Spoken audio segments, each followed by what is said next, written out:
हमारी आज की कहानी है गुरुदेव रवींद्रनाथ टैगोर की लिखी अतिथि।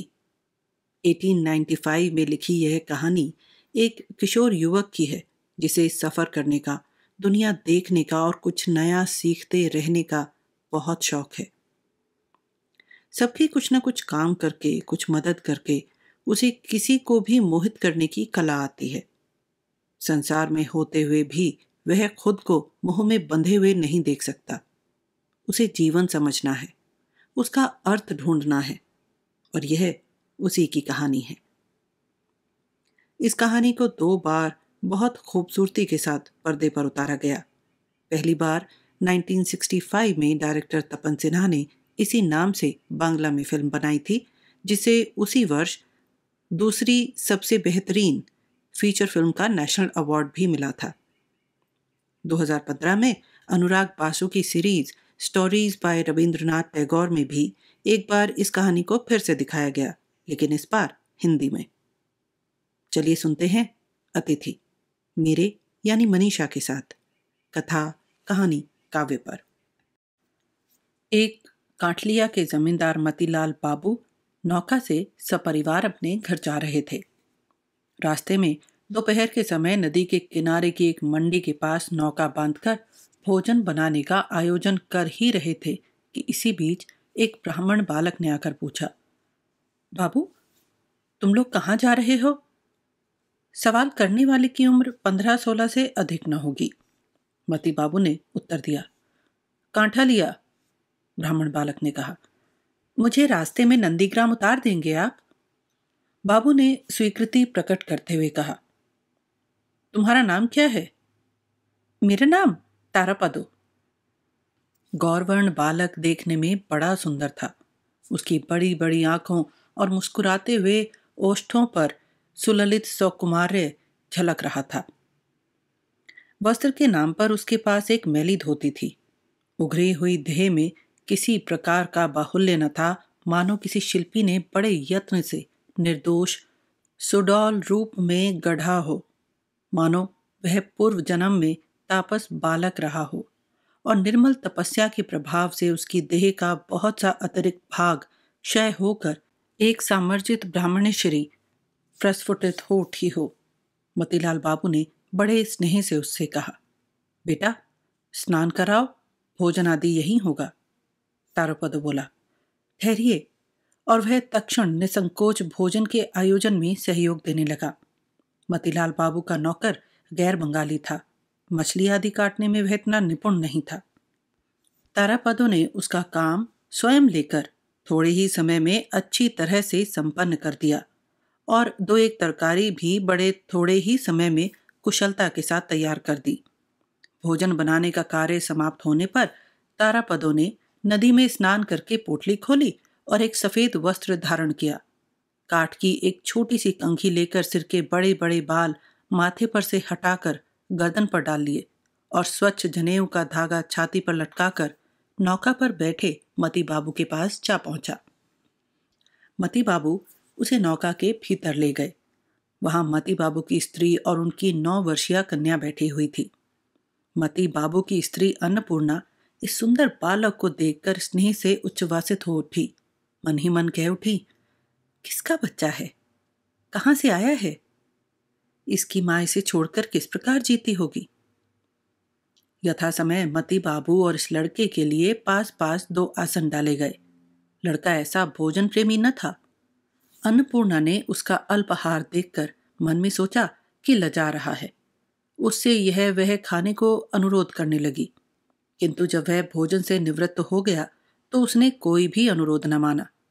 देखा गया लड़का हर काम अपनी इच्छा के अनुसार करता, लेकिन ऐसे सहज भाव से करता कि उसमें किसी भी प्रकार की जिद या हट का आभास न मिलता। उसके व्यवहार में लज्जा के लक्षण लेश मात्र भी नहीं दिखाई पड़ते। सबके भोजन आदि के बाद अन्नपूर्णा उसको पास बैठाकर प्रश्नों द्वारा उसका इतिहास जानने में प्रवृत्त हुई। कुछ भी विस्तृत विवरण संग्रह नहीं हो सका। बस इतनी सी बात जान सकी कि लड़का 7-8 बरस की उम्र में ही स्वेच्छा से घर छोड़कर भाग आया है। अन्नपूर्णा ने प्रश्न किया, तुम्हारी मां नहीं है? हैं। वे तुम्हें प्यार नहीं करती? इसे अत्यंत विचित्र प्रश्न समझकर हंसते हुए तारापदों ने कहा। प्यार क्यों नहीं करेंगी? अन्नपूर्णा ने फिर से प्रश्न किया। तो फिर तुम उन्हें छोड़कर क्यों आए? उनके और भी 4 लड़के और 3 लड़कियां हैं। बालक के इस विचित्र उत्तर से व्यथित होकर अन्नपूर्णा ने कहा। ओ माँ, ये कैसी बात है? 5 उंगलियां हैं तो क्या 1 उंगली त्यागी जा सकती है? तारापदों की उम्र कम थी, उसका इतिहास भी उसी अनुपात में संक्षिप्त था, किंतु लड़का बिल्कुल असाधारण था। वह अपने माता पिता का चौथा पुत्र था। शैशव में ही पितृहीन हो गया था। बहु संतान वाले घर में भी तारापदो सबको अत्यंत प्यारा था। माँ, भाई बहन और मोहल्ले के सभी लोगों से वह स्नेह लाभ करता। यहाँ तक कि गुरुजी भी उसे नहीं मारते थे। मारते तो भी बालक के अपने पराये सभी उससे वेदना का अनुभव करते। ऐसी अवस्था में उसका घर छोड़ने का कोई कारण नहीं था। जो उपेक्षित रोगी लड़का हमेशा चोरी करके पेड़ों से फल और गृहस्थों से उसका चौगुना प्रतिफल पाता घूमता फिरता, वह भी अपनी परिचित ग्राम सीमा के भीतर अपनी कष्ट देने वाली माँ के पास पड़ा रहा, और समस्त ग्राम का दुलारा यह लड़का एक बाहरी यात्रा दल में शामिल हो निर्ममता से ग्राम छोड़कर भाग खड़ा हुआ। सब लोग उसका पता लगाकर उसे गांव लौटा लाए। उसकी माँ ने उसे छाती से लगाकर आंसुओं से आर्द्र कर लिया। उसकी बहनें रोने लगी। उसके बड़े भाई ने पुरुष अभिभावक का कठिन कर्तव्य पालन करने के उद्देश्य से उस पर मृदु भाव से शासन करने का यत्न करके अंत में अनुतप्त चित्त से बहुत प्रश्रय और पुरस्कार दिया। मोहल्ले की लड़कियों ने उसको घर घर बुला बुला कर खूब प्यार किया और नाना प्रलोभनों से उसे वश में करने की चेष्टा की, किंतु बंधन यही नहीं, स्नेह का बंधन भी उसे सहन नहीं हुआ। उसके जन्म नक्षत्र ने उसे ग्रहहीन कर रखा था। वह जब भी देखता कि नदी में कोई विदेशी नौका अपनी रस्सी घिसटाती जा रही है, गांव के विशाल पीपल के वृक्ष के तले किसी दूर देश के किसी सन्यासी ने आश्रय लिया है, अथवा बंजारे नदी के किनारे ढालू मैदान में छोटी छोटी चटाइयां बांधकर खपच्चियां छीलकर टोकरियां बनाने में लगे हैं, तब अज्ञात बाह्य पृथ्वी को स्नेहहीन स्वाधीनता के लिए उसका मन बेचैन हो उठता। लगातार 2-3 बार भागने के बाद उसके कुटुंबियों और गांव के लोगों ने उसकी आशा छोड़ दी। पहले उसने एक यात्रा दल का साथ पकड़ा। जब अधिकारी उसको पुत्र के समान स्नेह करने लगे और जब वह दल के छोटे बड़े सभी का प्रिय पात्र हो गया, यही नहीं, जिस घर में यात्रा होती उस घर के मालिक, विशेषकर घर का महिला वर्ग, जब विशेष रूप से उसे बुलाकर उसका आदर मान करने लगा, तब एक दिन किसी से बिना कुछ कहे वह भटक कर कहाँ चला गया, इसका फिर कोई पता न चल सका। तारापद हरिण के चौने के समान बंधन भीरू था और हरिण के ही समान संगीत प्रेमी भी। यात्रा के संगीत ने ही उसे पहले घर से विरक्त किया था। संगीत का स्वर उसकी समस्त धमनियों में कंपन पैदा कर देता और संगीत की ताल पर उसके सर्वांग में आंदोलन उपस्थित हो जाता। जब वह बिल्कुल बच्चा था, तब भी वह संगीत सभाओं में जिस प्रकार संयत गंभीर प्रौढ़ भाव से आत्मविस्मृत होकर बैठा बैठा झूमने लगता, उसे देखकर प्रवीण लोगों के लिए हंसी संवरण करना कठिन हो जाता। केवल संगीत ही क्यों, वृक्षों के घने पत्तों के ऊपर जब श्रावण की वृष्टि धारा पड़ती, आकाश में मेघ गरजते, पवन अरण्य में मातृहीन दैत्य शिशु की भांति क्रंदन करता रहता, तब उसका चित्त मानो उच्छृंखल हो उठता। निस्तब्ध दोपहरी में आकाश से बड़ी दूर से आती चील की पुकार, वर्षा ऋतु की संध्या में मेढकों का कलरव, गहन रात में श्रृंगालों की चीत्कार ध्वनि सभी उसको अधीर कर देते। संगीत के इस मोह से आकृष्ट होकर वह शीघ्र ही एक पांचाली जल, जो लोकगीत गायकों का एक दल होता है, उसमें भर्ती हो गया।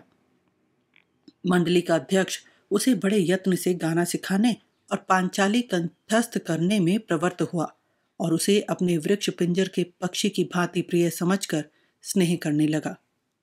पक्षी ने थोड़ा बहुत गाना सीखा और एक दिन तड़के उड़कर चला गया।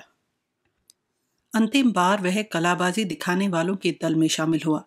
ज्येष्ठ के अंतिम दिनों से लेकर आषाढ़ के समाप्त होने तक इस अंचल में जगह जगह क्रमानुसार समवेत रूप से अनुष्ठित मेले लगते। उनके उपलक्ष्य में यात्रा वालों के 2-3 दल, पांचाली गायक, कवि, नर्तकियां एवं अनेक प्रकार की दुकानें छोटी छोटी नदियों, उपनदियों के रास्ते नौकाओं द्वारा एक मेले के समाप्त होने पर दूसरे मेले में घूमती रहती। पिछले वर्ष से कलकत्ता की एक छोटी कलाबाज मंडली इस पर्यटनशील मेले के मनोरंजन में योग दे रही थी। तारापदों ने पहले तो नौका रोड दुकानदारों के साथ मिलकर पान की गिलौरियां बेचने का भार लिया। बाद में उसने स्वाभाविक कौतूहल के कारण कलाबाज दल के अद्भुत व्यायाम नैपुण्य से आकृष्ट होकर उसमें प्रवेश किया। तारापद ने अपने आप अभ्यास करके अच्छी तरह वंशी बजाना सीख लिया था।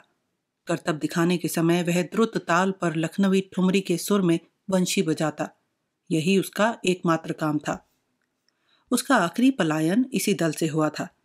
उसने सुना था कि नंदीग्राम के जमींदार बाबू बड़ी धूमधाम से एक शौकिया यात्रा दल बना रहे हैं। अतः वह अपनी छोटी सी पोटली लेकर नंदीग्राम की यात्रा की तैयारी कर रहा था। इसी समय उसकी भेंट मती बाबू से हो गई। एक के बाद एक नाना दलों में शामिल होकर भी तारापदों ने अपनी स्वाभाविक कल्पना प्रवण प्रकृति के कारण किसी भी दल की विशेषता प्राप्त नहीं की थी। वह अंतःकरण से बिल्कुल निर्लिप्त और मुक्त था। संसार में उसने हमेशा से कई बेहूदी बातें सुनी और अनेक अशोभन दृश्य देखे, किंतु उसके मन में संचित होने का रत्ती भर अवकाश न मिला। उस लड़के का ध्यान किसी और था ही नहीं। अन्य बंधनों की भांति किसी प्रकार का अभ्यास बंधन भी उसके मन को बाध्य न कर सका।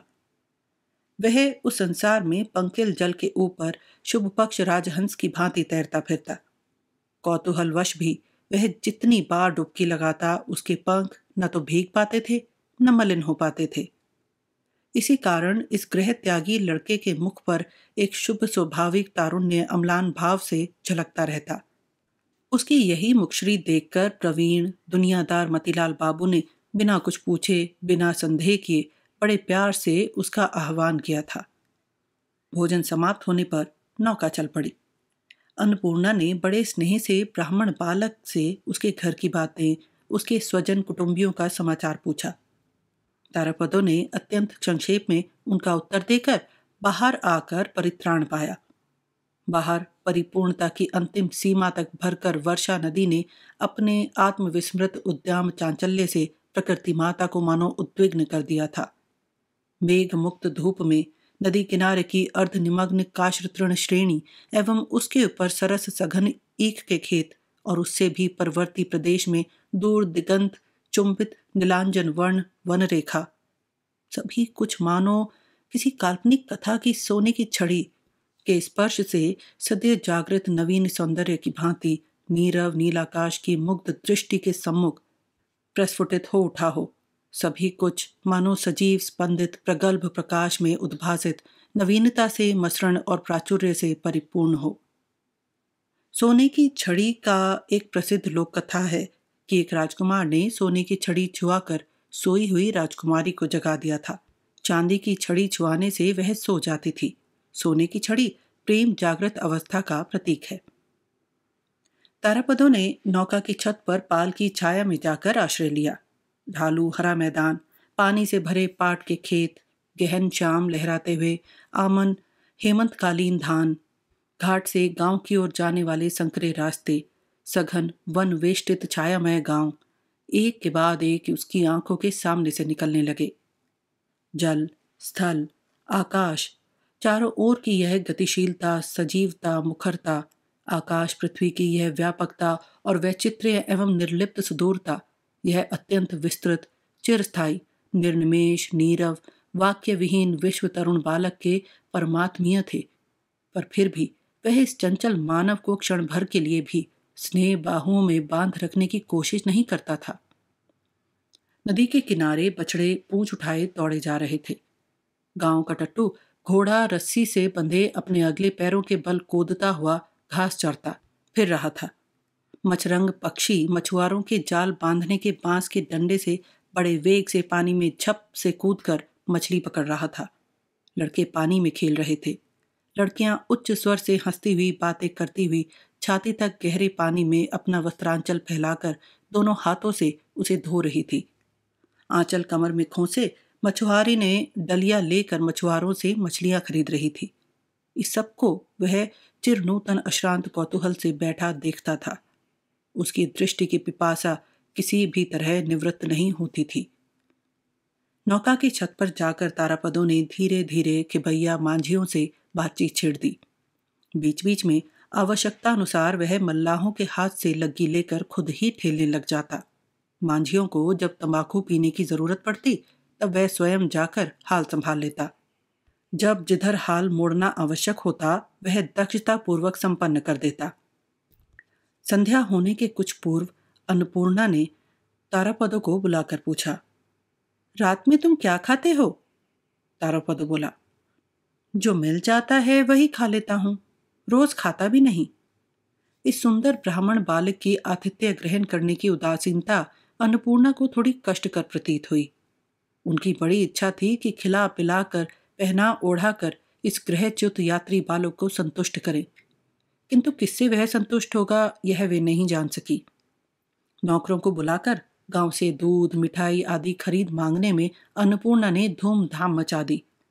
तारापदों ने पेट भर भोजन तो किया किंतु दूध नहीं पिया। मौन स्वभाव मतीलाल बाबू तक ने उससे दूध पीने का अनुरोध किया। उसने संक्षेप में कहा, मुझे अच्छा नहीं लगता। नदी पर 2-3 दिन बीत गए। तारापदों ने भोजन बनाने, सौदा खरीदने से लेकर नौका चलाने तक सब कामों में स्वेच्छा और तत्परता से योग दिया। जो भी दृश्य उसकी आंखों के सामने आता उसी ओर तारापदों की कौतूहलपूर्ण दृष्टि दौड़ जाती। जो भी काम उसके हाथ लग जाता उसी की ओर वह अपने आप आकर्षित हो जाता। उसकी दृष्टि, उसके हाथ, उसका मन सर्वदा ही गतिशील बने रहते। इसी कारण वह इस नित्य चलायमान प्रकृति के समान सर्वदा निश्चिंत उदासीन रहता, किंतु सर्वदा क्रियासक्त भी।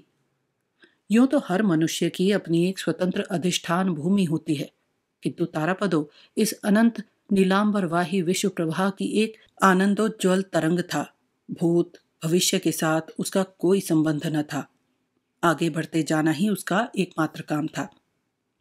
इधर बहुत दिनों तक नाना संप्रदायों के साथ योग देने के कारण अनेक प्रकार की मनोरंजनी विद्याओं पर उसका अधिकार हो गया था। किसी भी प्रकार की चिंता से आच्छन्न न रहने के कारण उसके निर्मल स्मृति पट पर सारी बातें अद्भुत सहज ढंग से अंकित हो जाती। पांचाली, कथाकथ, कीर्तन गान, जात्राभिनय के लंबे अवतरण उसे कंठस्थ थे। मतीलाल बाबू अपनी नित्य प्रति की प्रथा के अनुसार एक दिन संध्या समय अपनी पत्नी और कन्या को रामायण पढ़कर सुना रहे थे। लवकुश की कथा की भूमिका चल रही थी। तभी तारापदो अपना उत्साह संवरण न कर पाने के कारण नौका की छत से उतर आया और बोला, किताब रहने दे, मैं लवकुश का गीत सुनाता हूं, आप सुनते चलिए। यह कहकर उसने लवकुश की पांचाली शुरू कर दी। बांसुरी के समान सुमिष्ट उन्मुक्त स्वर पर आकर झुके पड़ रहे थे। उस नदी नीर के संध्याकाश में हास्य, करुणा एवं संगीत का एक अपूर्व रस स्रोत प्रवाहित होने लगा। दोनों निस्तब्ध किनारे कौतूहलपूर्ण हो उठे। पास से जो सारी नौकाएं गुजर रही थी उसमें बैठे लोग क्षण भर के लिए उत्कंठित होकर उसी ओर कान लगाए रहे। जब गीत समाप्त हो गया तो सभी ने व्यथित चित्त से लंबी सांस लेकर सोचा, इतनी जल्दी है क्यों समाप्त हो गया? सजल नयना अन्नपूर्णा की इच्छा हुई कि उस लड़के को गोद में बैठाकर छाती से लगाकर उसका माथा चूम ले। मतीलाल बाबू सोचने लगे, यदि इस लड़के को किसी प्रकार अपने पास रख सकूं तो पुत्र का अभाव पूरा हो जाए। केवल छोटी बालिका चारुशशी का अंतःकरण ईर्ष्या और विद्वेष से परिपूर्ण हो उठा। चारुशशी अपनी माता पिता की इकलौती संतान और उनके स्नेह की एकमात्र अधिकारिणी थी। उसकी धुन और हठ की कोई सीमा न थी। खाने, पहनने, बाल बनाने के संबंध में उसका स्वतंत्र मत था, किंतु उसके मन में तनिक भी स्थिरता नहीं थी।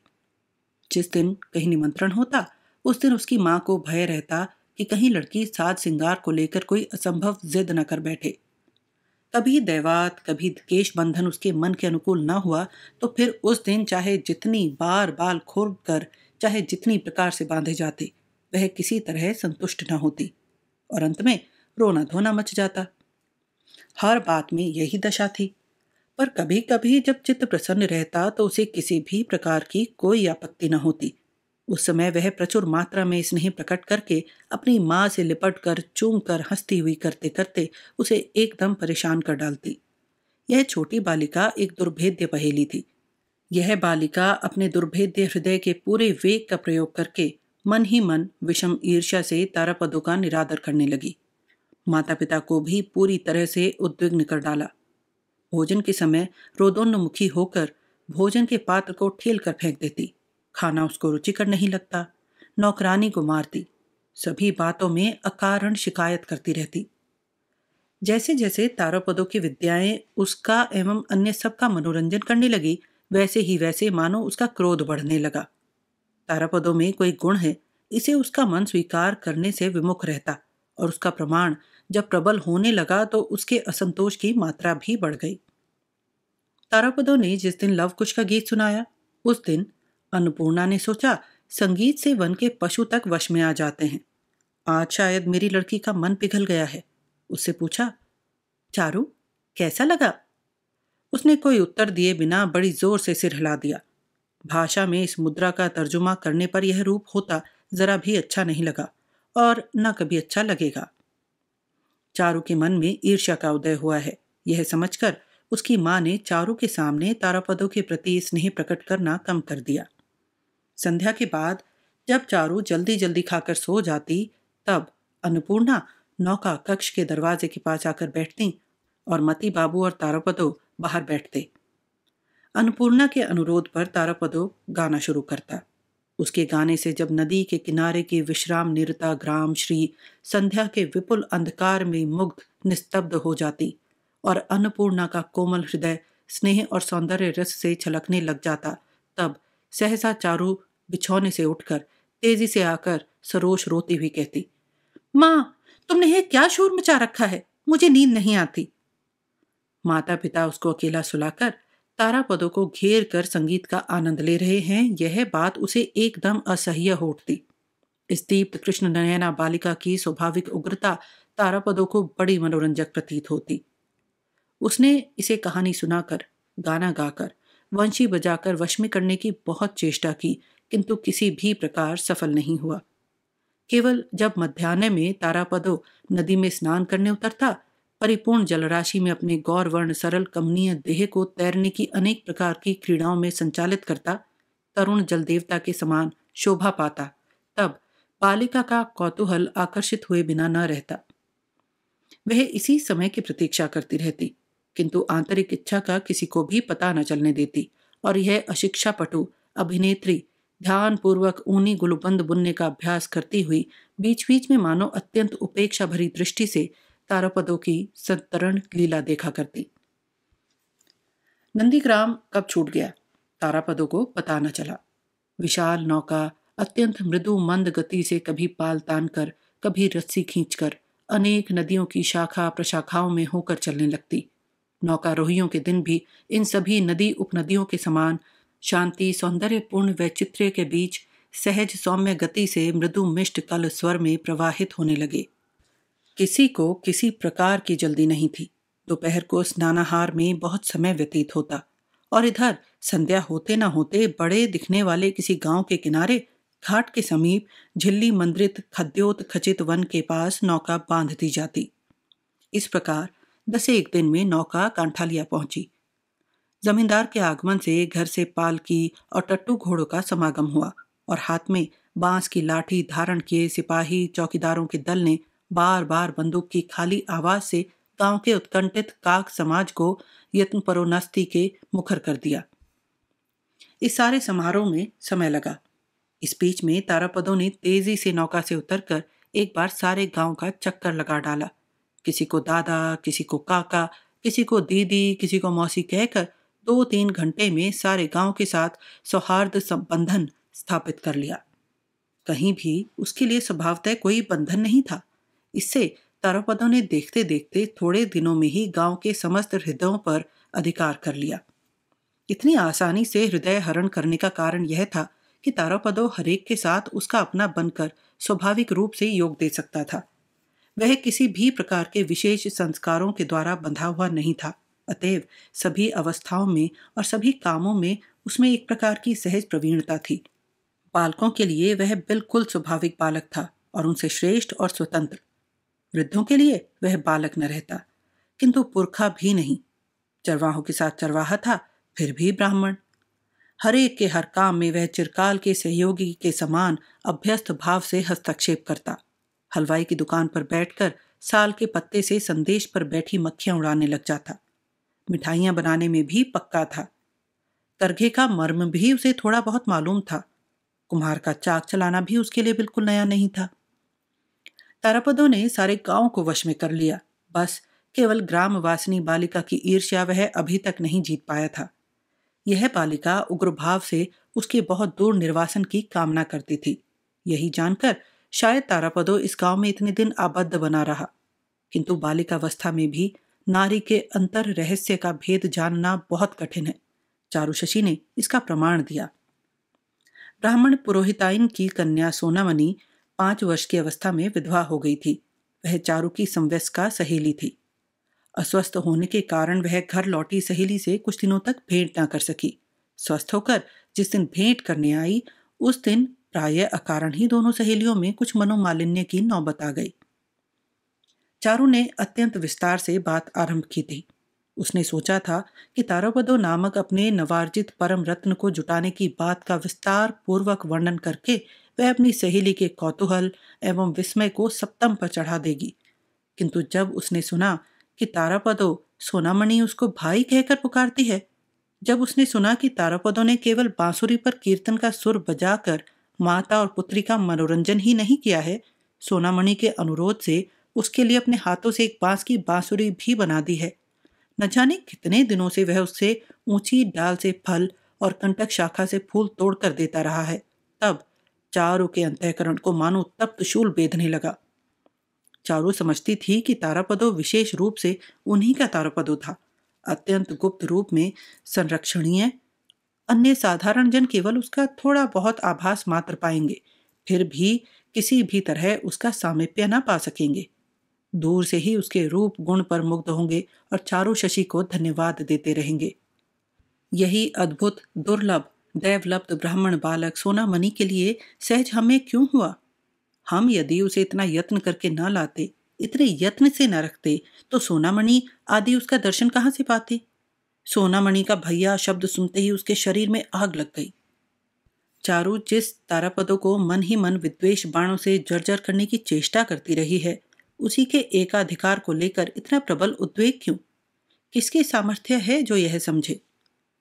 उसी दिन किसी अन्य तुच्छ बात के सहारे सोनामणि के साथ चारू की गहरी कुट्टी हो गई और वह तारापदो के कमरे में जाकर उसकी प्रिय वंशी लेकर उस पर कूद कूद कर उसे कुचलती हुई निर्दयता पूर्वक तोड़ने लगी।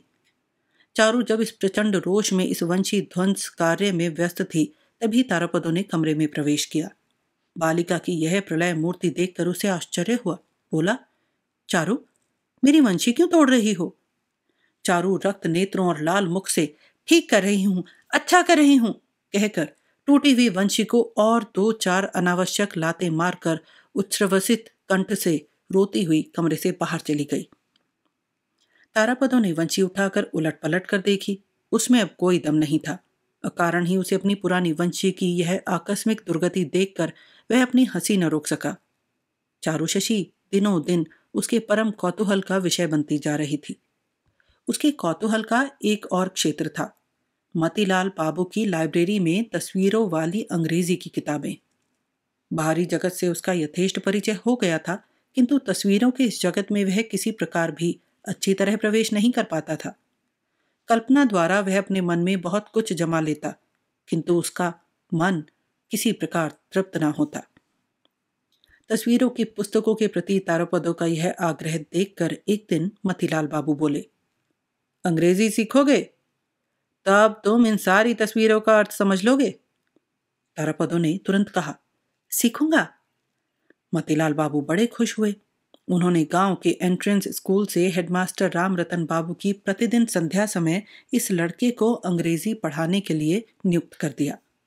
तारापदो अपनी प्रखर स्मरण शक्ति एवं अखंड मनोयोग के साथ अंग्रेजी शिक्षा में प्रवृत्त हुआ, मानो वह किसी नवीन दुर्गम राज्य में भ्रमण करने निकला हो। उसने पुराने जगत के साथ कोई संपर्क न रखा।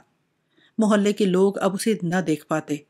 जब वह संध्या के पहले निर्जन नदी तट पर तेजी से टहलते पाठ कंठस्थ करता, तब उसका उपासक बालक संप्रदाय दूर से खिन्न चित्त होकर संभ्रमपूर्ण उसका निरीक्षण करता। उसके पाठ में बाधा डालने का साहस न कर पाता। चारू भी आजकल उसे बहुत नहीं देख पाती थी। पहले तारापदो अंतःपुर में जाकर अन्नपूर्णा की स्नेह दृष्टि के सामने बैठकर भोजन करता था, किंतु इसके कारण कभी कभी देर हो जाती थी। इसलिए उसने मती बाबू से अनुरोध करके अपने भोजन की व्यवस्था बाहर ही करा ली थी। अन्नपूर्णा ने व्यथित होकर इस पर आपत्ति प्रकट की थी, किंतु अध्ययन के प्रति बालक का उत्साह देखकर अत्यंत संतुष्ट होकर उन्होंने इस नई व्यवस्था का अनुमोदन कर दिया। तभी सहसा चारू भी जिद कर बैठी, मैं भी अंग्रेजी सीखूंगी। उसके माता पिता ने अपनी कन्या के इस प्रस्ताव को पहले तो परिहास का विषय समझकर स्नेह मिश्रित हंसी उड़ाई, किंतु कन्या ने इस प्रस्ताव के परिहास से अंश को प्रचुर अश्रु जलधारा से तुरंत पूर्ण रूप से धो डाला। अंत में इस स्नेह दुर्बल निरुपाय अभिभावकों ने बालिका के प्रस्ताव को गंभीरता से स्वीकार कर लिया। तारापदों के साथ साथ चारू भी मास्टर जी से पढ़ने लग गई, किंतु पढ़ना लिखना इस अस्थिर चित्त बालिका के स्वभाव के विपरीत था। वह स्वयं तो कुछ न सीख पाई, बस तारापदों की पढ़ाई में विघ्न डालने लगी। वह पिछड़ जाती, पाठ कंठस्थ न करती, किंतु फिर भी वह किसी प्रकार तारापदों से पीछे रहना न चाहती। तारापदो उससे आगे निकलकर नया पाठ लेने पर वह बहुत रुष्ट होती, यहाँ तक कि रोने धोने से भी बाज न आती। तारापदों के पुरानी पुस्तक समाप्त कर नई पुस्तक खरीदने पर उसके लिए भी नई पुस्तक खरीदनी पड़ती। तारापदो छुट्टी के समय स्वयं कमरे में बैठकर लिखता और पाठ कंठस्थ करता। यह उस ईर्ष्या परायण बालिका से सहन न होता। वह छिपकर उसके लिखने की कॉपी में स्याही उड़ेल देती, कलम चुरा कर रख देती, यहाँ तक कि किताब में जिसका अभ्यास करना होता उस अंश को फाड़ आती। तारापदो बालिका की यह सारी धृष्टता आमोदपूर्वक सहता, असह्य होने पर मारता, किंतु किसी प्रकार भी उसका नियंत्रण नहीं कर सका। दैवात एक उपाय निकल आया। एक दिन बहुत खींचकर निरुपाय तारापदो स्याही से रंगी अपनी लिखने की कॉपी फाड़ फेंक कर गंभीर खिन्न मुद्रा में बैठा था। दरवाजे के समीप खड़ी चारू ने सोचा, आज मार पड़ेगी, किंतु उसकी प्रत्याशा पूर्ण नहीं हुई। तारापदो बिना कुछ कहे चुपचाप बैठा रहा। बालिका कमरे के भीतर बाहर चक्कर काटने लगी। बारंबार उसके इतनी समीप से निकलती कि तारापदो चाहता तो अनायास ही उसकी पीठ पर थप्पड़ जमा सकता था, किंतु वह वैसा न करके गंभीर ही बना रहा। बालिका बड़ी मुश्किल में पड़ गई। किस प्रकार क्षमा प्रार्थना करनी होती है, उस विद्या का उसने कभी अभ्यास न किया था। अतएव उसका अनुतप्त क्षुद्र हृदय अपनी सहपाठी से क्षमा याचना करने के लिए अत्यंत कातर हो उठा। अंत में कोई उपाय न देखकर फटी हुई लेख पुस्तिका का टुकड़ा लेकर तारापदों के पास बैठकर खूब बड़े बड़े अक्षरों में लिखा, मैं फिर कभी किताब पर स्याही नहीं फैलाऊंगी। लिखना समाप्त करके वह उस लेख की ओर तारापदों का ध्यान आकर्षित करने के लिए अनेक प्रकार की चंचलता प्रदर्शित करने लगी। यह देखकर तारापदो हंसी न रोक सका। वह हंस पड़ा। इस पर बालिका लज्जा और क्रोध से अधीर होकर कमरे में भाग गई। जिस कागज के टुकड़े पर उसने अपने हाथ से दीनता प्रकट की थी, उसको अनंत काल के लिए अनंत जगत से बिल्कुल लोप कर पाती तो उसके हृदय का गहरा क्षोभ मिट सकता। उधर संकुचित चित सोनामणि एक दो दिन अध्ययनशाला के बाहर घूम फिर कर झांक कर चली गई। सहेली चारू शशि के साथ सब बातों में उसका विशेष बंधुत्व था, किंतु तारापदों के संबंध में वह चारू को अत्यंत भय और संदेह से देखती। चारू जिस समय अंतःपुर में होती, उसी समय का पता लगाकर सोनामणि संकोच करती हुई तारापदों के द्वार पर आ खड़ी होती। तारापदो किताब से मुंह उठाकर सस नहीं कहता, क्यों सोना, क्या समाचार है? मौसी कैसी है? सोनामणि कहती, बहुत दिन से आए नहीं, माँ ने तुमको एक बार चलने के लिए कहा है। कमर में दर्द होने के कारण वे तुम्हें देखने नहीं आ सकती। इसी बीच शायद सहसा चारू आ उपस्थित होती। सोनामणि घबरा जाती, वह मानो छिपकर अपनी सहेली की संपत्ति चुराने आई हो। चारू आवाज को सप्तम पर चढ़ाकर, भौं चढ़ाकर मुंह बनाकर कहती, ए सोना, तू पढ़ने के समय हल्ला मचाने आती है, मैं अभी जाकर पिताजी से कह दूंगी। मानो वह स्वयं तारापदों की एक प्रवीण अभिभाविका हो, उसके पढ़ने लिखने में लेश मात्र भी बाधा न पड़े और मानो दिन रात बस इसी पर उसकी दृष्टि रहती हो।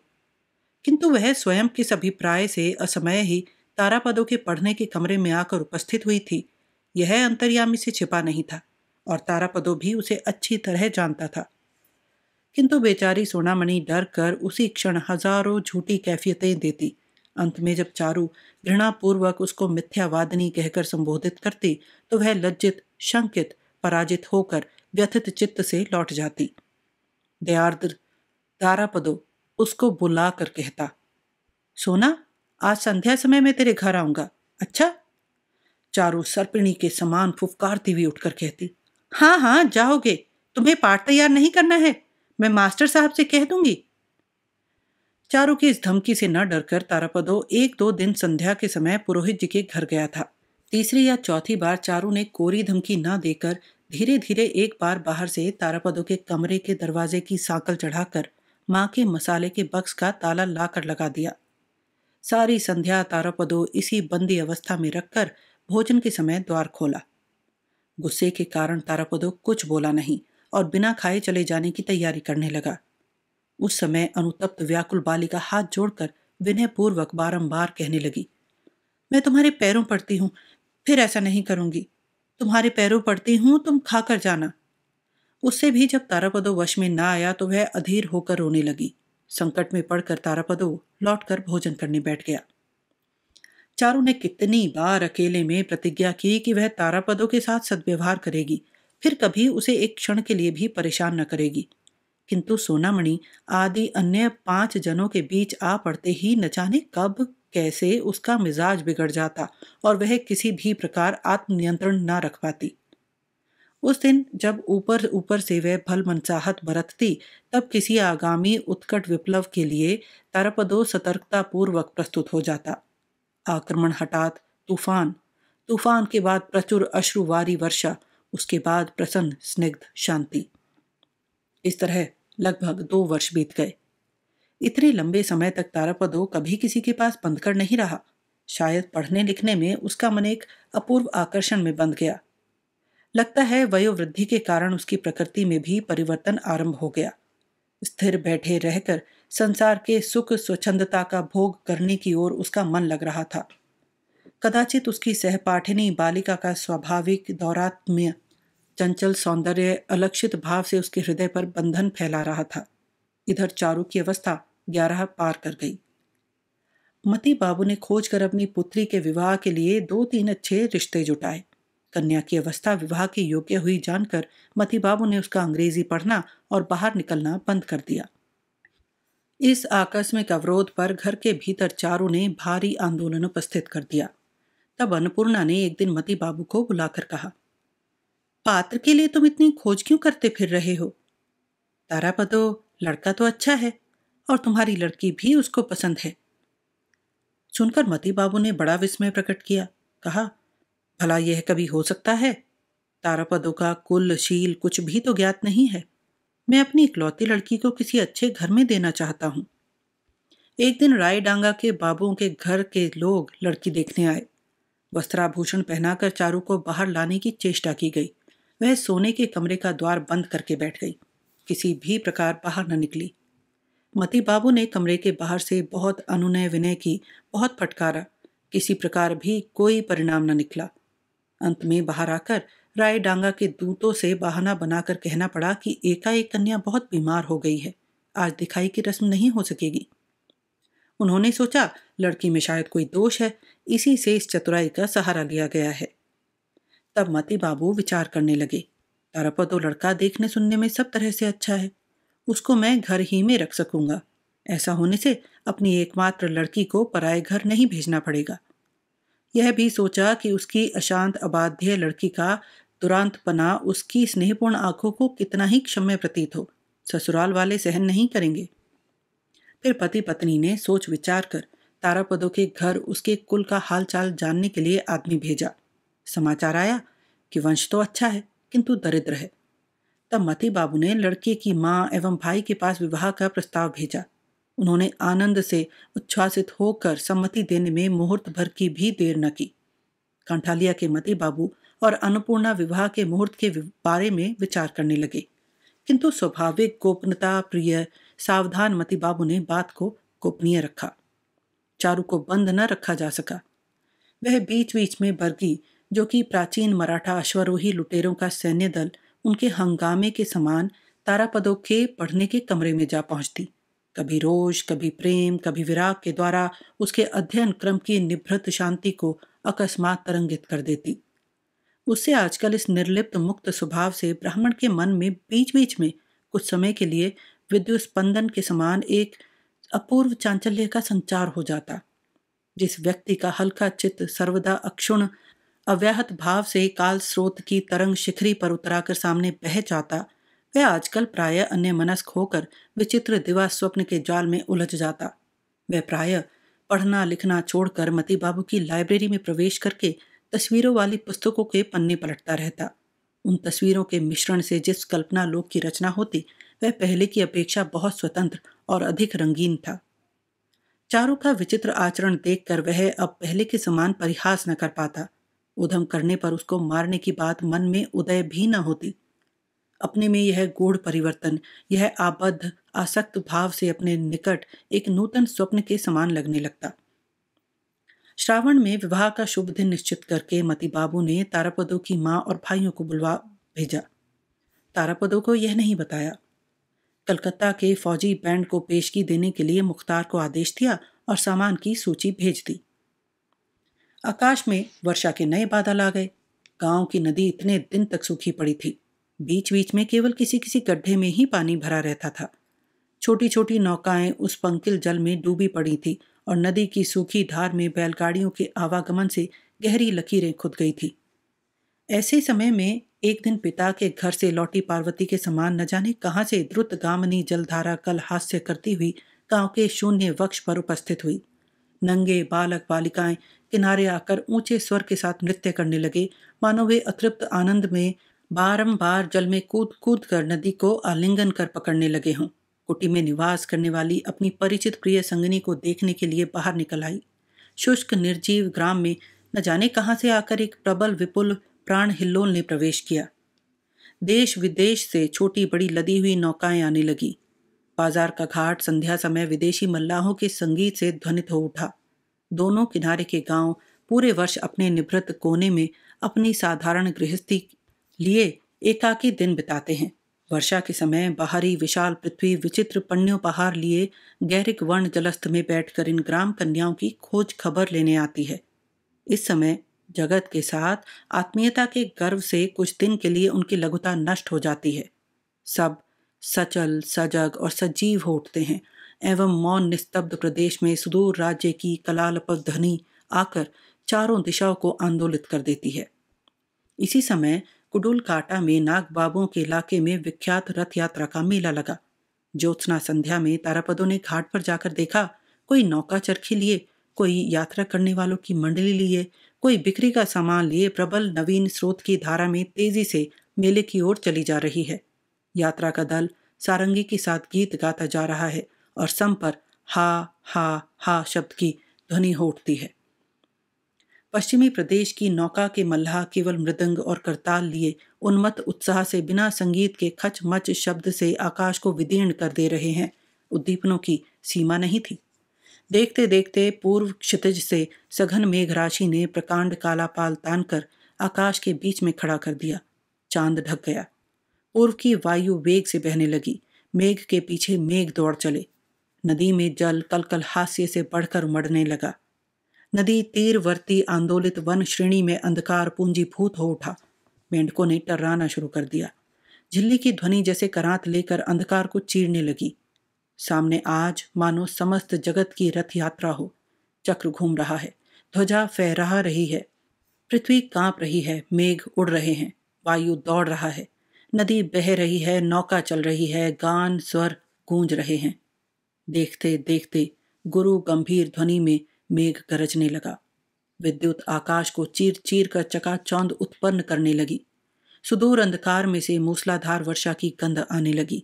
केवल नदी के किनारे पर एक और कांठलिया ग्राम अपनी कुटी के द्वार बंद करके दिया बुझाकर चुपचाप सोने लगा। दूसरे दिन तारोपदों की माता और भाई आकर कांठलिया में उतरे। उसी दिन कलकत्ता से विविध सामग्री भरी 3 बड़ी नौकाएं कांठलिया के जमींदार की कचहरी के घाट पर आकर लगी एवं उसी दिन बहुत सवेरे सोनामणि कागज में थोड़ा अमावट एवं पत्ते के दोने में कुछ अचार लेकर डरती डरती तारापदों के पढ़ने के कमरे के द्वार पर चुपचाप आ खड़ी हुई। किंतु उस दिन तारापदों नहीं दिखाई दिया। स्नेह, प्रेम, बंधुत्व के षड्यंत्र बंधन उसको चारों ओर से पूरी तरह से घेरें, इसके पहले ही वह ब्राह्मण बालक समस्त ग्राम का हृदय चुराकर एकाएक वर्षा की मेघा अंधकार पूर्ण रात्रि में आसक्ति विहीन उदासीन जननी विश्व पृथ्वी के पास चला गया।